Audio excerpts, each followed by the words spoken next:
Hey guys, നിങ്ങൾ ബിരിയാണി ലവേഴ്സാണ് എങ്കിൽ പോന്നോളി എന്നെ സ്ലോക്ക് ചിറങ്കിലുള്ള സാബ ഫുഡ് കോർട്ടിലോട്ട്. ഞാൻ ഒരുപാട് നാൾക്ക് ശേഷം അവിടെ പോയിട്ടുണ്ടായിരുന്നത്. സൺഡേ ഉണ്ട്, അത്യാവശ്യം നല്ല റഷും കാര്യങ്ങളൊക്കെ ഉണ്ടായിരുന്നു. ഞാൻ ചെന്ന ടൈം 1 മണിയൊക്കെ ആയിട്ടുണ്ടായിരുന്നു. അപ്പോൾ തന്നെ 2 ചെമ്പ് ബിരിയാണി അവിടെ ഫിനിഷ് ആയിട്ടുണ്ടായിരുന്നു. മൂന്നാമത്തെ ചെമ്പിന് വെയിറ്റ് ചെയ്യണതാണ് ഇത്രയും പേര്. അത്യാവശ്യം ആൾക്കാർ പാഴ്സലാണ് മേടിച്ചുകൊണ്ട് പോകാറ്. കുറേ പേര് അവിടെ ഇരുന്ന് തന്നെ ബിരിയാണി കഴിക്കാറുണ്ട്. ഇവിടുത്തെ ബിരിയാണിയുടെ ക്വാണ്ടിറ്റിയും ക്വാളിറ്റിയും നോക്കുകയാണെങ്കിൽ ഒരു വിട്ടുവീഴ്ചയില്ല. അത്യാവശ്യം നല്ല ക്വാണ്ടിറ്റിയിലും ക്വാളിറ്റിയിലാണ് ഇവർ ബിരിയാണി പ്രിഫർ ചെയ്യുന്നത്.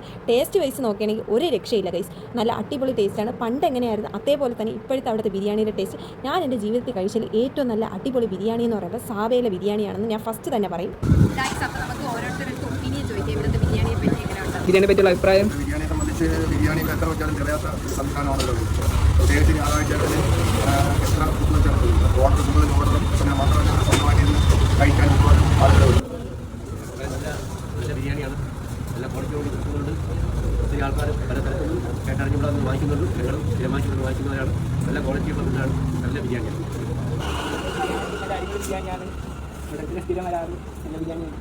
അപ്പോൾ ഗൈസ്, ഒരുപാട് നേരത്തെ കാത്തിരിപ്പിന് ശേഷം നമുക്കുള്ള ബിരിയാണി എത്തിയിട്ടുണ്ടായിരുന്നു. നമ്മൾ അവിടെ തന്നെ ഇരുന്ന് കഴിച്ചിട്ടുണ്ടായിരുന്നു. ഈ ഒരു ബിരിയാണി കാണുമ്പോൾ തന്നെ നിങ്ങൾക്ക് മനസ്സിലാവും ഇതിൻ്റെ ടേസ്റ്റ് എങ്ങനെയാണെന്ന്. വാഴയിലയിലാണ് ഇവർ ബിരിയാണി സെർവ് ചെയ്യണത്. ഇപ്പോൾ നമ്മൾ പാഴ്സലായിട്ടാണ് കൊണ്ടുപോകണമെങ്കിൽ വാഴയിലയിൽ പൊതിഞ്ഞ് തരും. പൊതി ബിരിയാണി എന്നൊക്കെ പറയാം.